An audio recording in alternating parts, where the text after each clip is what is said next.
일타 스님의 초발심 자경문 강의 3. 자경문. 자기를 돌아보는 마음. 수행인의 참된 삶. 중노릇 사람노릇. 여덟째, 세속사람을 사귀어 미움을 받지 말라. 자경신문의 여덟 번째, 세속사람 사귀어 미움을 받지 말라는 가르침은 오로지 출가승려를 위한 가르침입니다. 출가한 승려와 속이는 삶 자체가 다릅니다. 승과 속은 글자부터가 다릅니다.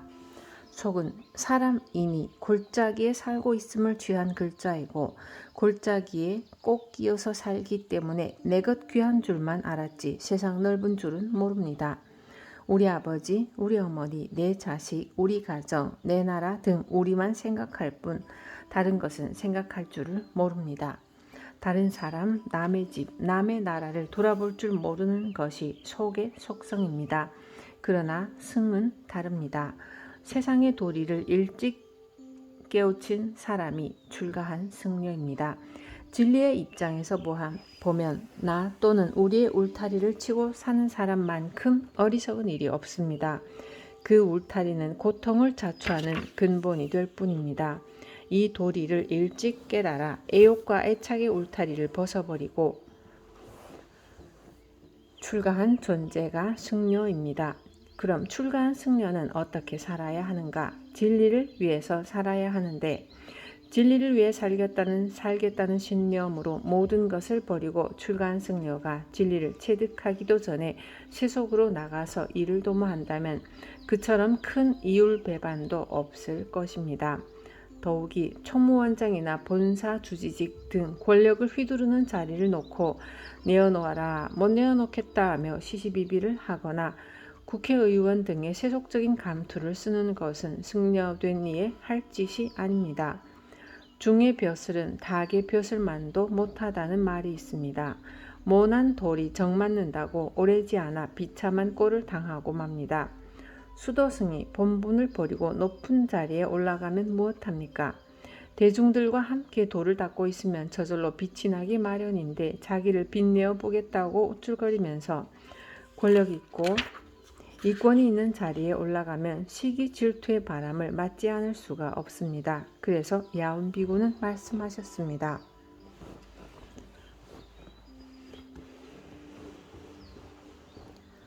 마음 가운데 애착이 없어야 사무니라 하고 세속을 그리워하지 않아야 출가라 하느니라.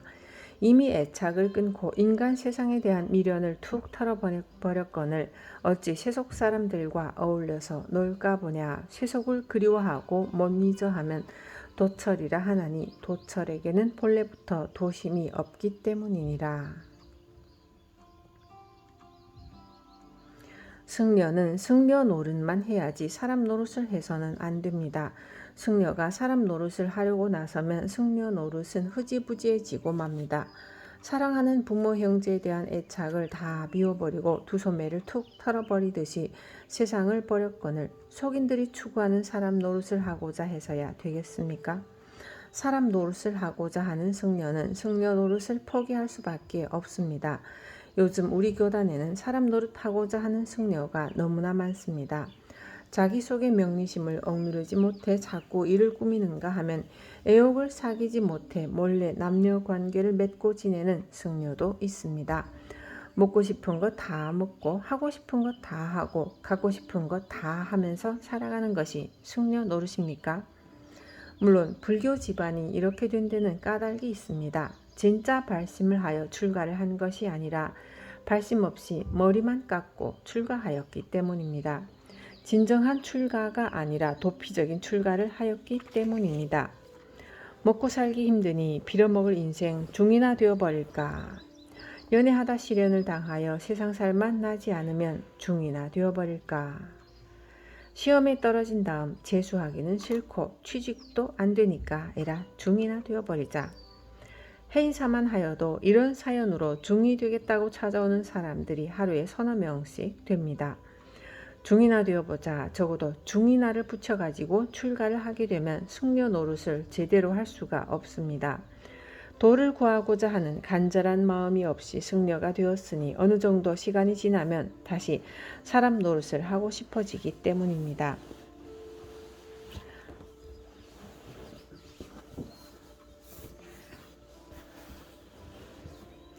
이와 같이 애초부터 도에 관심이 없었던 승려를 불가에서는 도철이라고 합니다.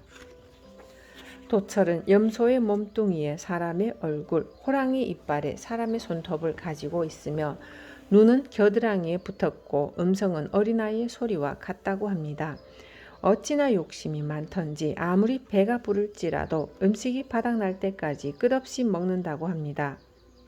그리고 많은 음식을 기어코 다 먹으려 하다가 마침내는 배가 터져 죽는다고 합니다. 도철은 애당초 먹을 욕심만 있었지 도심은 눈꼽만큼도 없는 존재이므로 승려 노릇에는 관심이 없고 사람 노릇에만 관심이 많은 승려를 도철이라 한 것입니다. 지금 도철의 마음을 갖고 먹물옷을 거치고 있는 사람이라면 더 큰 악업을 쌓기 전에 사람 노릇하는 세속으로 돌아가는 것이 옳습니다. 시주의 은혜를 입고 부처님을 팔아서 짓는 업의 과보가 너무도 무섭기 때문입니다. 그리고 처음에는 발심이 제대로 되었는데 차츰 마음이 풀어져서 사람 노릇에 관심을 기울이고 있는 승려라면 불보살님 앞에 나아가 발심 참여하고 새로 시작하면 됩니다. 생사대사를 완전히 해결하여 해탈대도를 이루겠나이다. 그리고 일체 중생으로 하여금 생사에서 해탈할 수 있도록 하겠나이다. 생사를 해탈하고야 말겠다는 무상발심만 제대로 되면 승려 노릇 또한 제대로 할 수 있습니다. 거듭거듭 발언하고 발심하면 틀림없이 참된 승려 노릇을 할 수 있습니다. 옛날 공부 잘한 스님들도 다를 바가 없었습니다. 스스로 발원문을 만들어 발심을 나날이 새롭게 다지고자 노력하였습니다. 특히 송나라 자운준식 스님의 발원문은 간절하고도 지극할 뿐 아니라 참되이 중노릇하는 비결이 담겨 있습니다.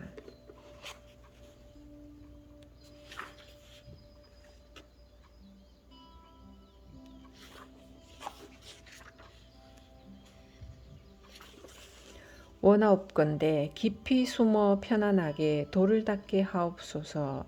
인연들과 장애들을 남김없이 떠나야만 바른 법을 닦는 데에 어려움이 없어지고 모든 국토 그 어디든 풍요롭고 즐겁다네. 어느 때나 숲을 속과 깊은 산에 머무르며 고요함과 청정함을 나 스스로 즐기면서 누더기옷 한 벌에다 한 그릇의 채식으로 분수 따라 만족하며 편안하게 살아가리.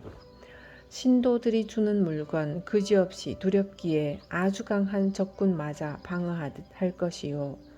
부모님을 비롯하여 형제 권속 떠나기를 큰 원수 멀리 떠나듯이 할 것이며 어디서나 선정 닦고 지혜 길러 보호하되 가장 좋은 보물들을 보호하듯 할 것이요. 어느 때나 나쁜 버릇 모두 갖다 버리기를 나쁜 병균 떼어내어 버리듯이 하오리다. 내 법복과 바리떼와 항상 짚는 육환장은 모든 마군 항복받는 갑옷이고 병장기요. 내가 앉는 좌복 하나 향과 정병 차관 하나 이것이면 도를 돕는 기구로서 충분할 뿐 이것 외에 더 이상은 필요한 것 없습니다. 세속적인 습관 찾아 허덕이는 사람들을 가까이에 두지 않길 진심으로 바라오며 명예롭고 이익됨을 추구하며 사는 사람 그들과는 내 영원히 함께 걷지 않으리다. 비난에도 칭찬에도 허공 속의 메아리요 내 귓가를 스쳐가는 바람같이 생각하여 뜻에 맞건 맞지 않건 편안하게 인욕하며 도업에만 이 마음을 온전하게 모으리다.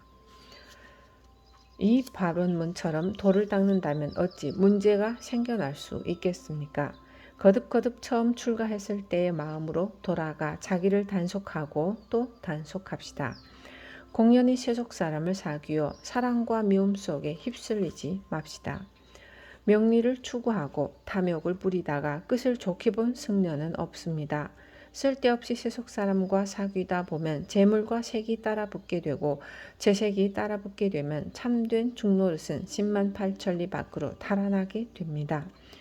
부디 세속을 돌아보지 맙시다. 통도사 극락암에 계셨던 경봉 스님은 선방수자들에게 자주 말씀하셨습니다. 바보가 되거라. 사람 노릇하자면 일이 많다. 바보가 되는 데서 참 사람이 나온다. 분명 새기고 또 새겨야 할 금쪽 같은 말씀입니다. 2. 인정을 끊어라. 인정이 농후하면 도심이 성그러지나니 인정을 냉각시켜 끝내 돌아보지 말라. 만약 출가한 본래의 마음을 저버리지 않고자 한다면 마땅히 명산을 찾아 묘한 이치를 탐구하되 가사 한 벌과 바리떼 하나에 의지하여 모든 인정을 끊어버리면 줄이고 배부른 데까지 무심하여져서 도가 스스로 높아지느니라.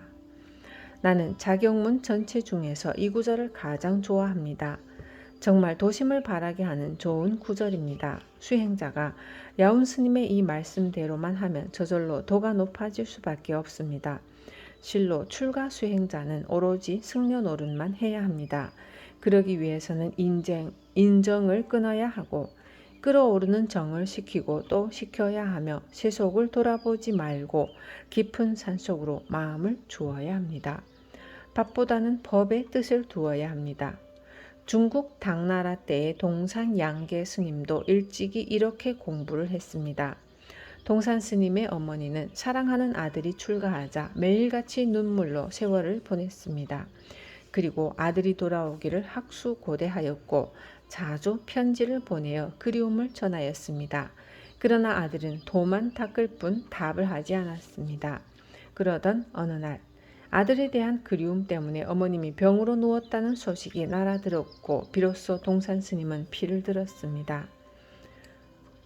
어머님의 뜻을 따를 수 없는 이 불효자식을 용서하옵소서. 그러나 어머님, 서로 함께 살면서 아끼고 사랑한다 할지라도 때가 오면 모여 살던 우리도 반드시 이별해야 합니다. 제가 출가한 것은 바로 이 때문입니다. 세상의 무상함이 잠깐 사이에 있음을 깨달았기에 저는 지금 해탈대도를 구하고자 하는 것입니다. 어머님, 자식 하나 죽은 것처럼 생각하시고 애당초 없는 것처럼 생각하십시오. 많고 많은 사람들이 공문 속에서 도를 얻었는데 나만 홀로 깨닫지 못하고 있습니다. 부디 자식 돌아올 날을 기다리지 마시고 저를 죽은 자식인 양, 애당초에 없는 자식인 양 생각하소서. 아들의 편지를 받은 어머니는 깊은 결심을 담은 답신을 보냈습니다. 사랑하는 아들아, 내가 마음을 그렇게 결정하였다면 할 수 없는 일이다. 어찌 어미 된 사람으로 해탈대도를 이루겠다는 너의 뜻을 따르지 않을 수 있겠느냐. 그리고 기왕 출가한 것 반드시 확철되어 하여 이 어미를 제도해다오. 내가 죽어 지옥에 갈지라도 반드시 나를 제도해 주어야 한다. 만일 그렇게 하지 못하면 너는 부모에게도 죄를 짓고 부처님께도 죄를 짓는 두 집안의 불효자가 될 것이다. 부디 부지런히 공부하여 도인이 되기를 바란다. 세속을 돌아보지 않는 금강불교의 도심과 어머니의 깊은 사랑이 뒷받침되어 동산 스님은 마침내 도를 깨달았고 뒷날 조동종을 세워 선풍을 크게 떨쳤습니다. 또 황벽 스님은 찾아온 어머니를 구제하기 위해 모든 인정을 끊고 내쫓기까지 하였습니다. 백장선사 밑에서 도를 깨달은 황벽 스님이 만리산에서 후학들을 가르치고 있을 때 스님의 어머니가 찾아왔습니다.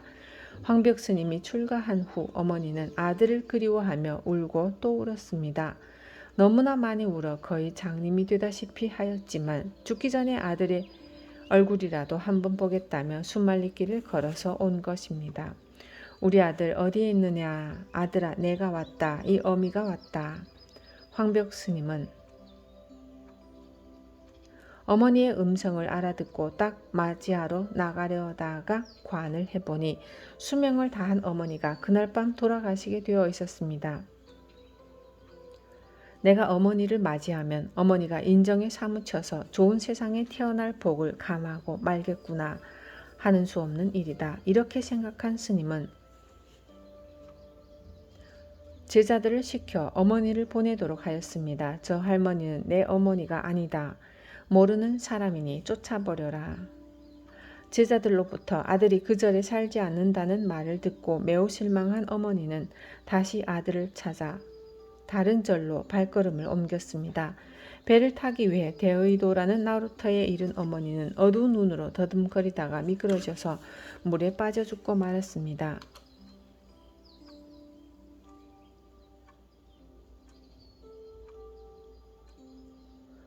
어머니가 물에 빠지는 그 순간 모든 것을 선정 속에서 관하고 있던 황벽 스님은 수백 명의 제자를 거느리고 대의도로 내려가 죽은 어머니를 건졌습니다. 그리고 바로 그 자리에서 장사를 지내주자 어머니의 시신으로부터 흰 빛이 하늘로 뻗쳐가는 것이었습니다.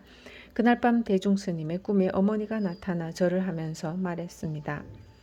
참으로 감사하옵니다. 내가 절에 찾아왔을 때 큰 스님이 인정스럽게 아는 체 하였으면 대중들 앞에서 아들을 붙잡고 울고불고 하여 마음속의 애욕이 더욱 얽혔을 것입니다. 만약 그랬다면 제가 어떻게 이고등락할 수 있겠습니까?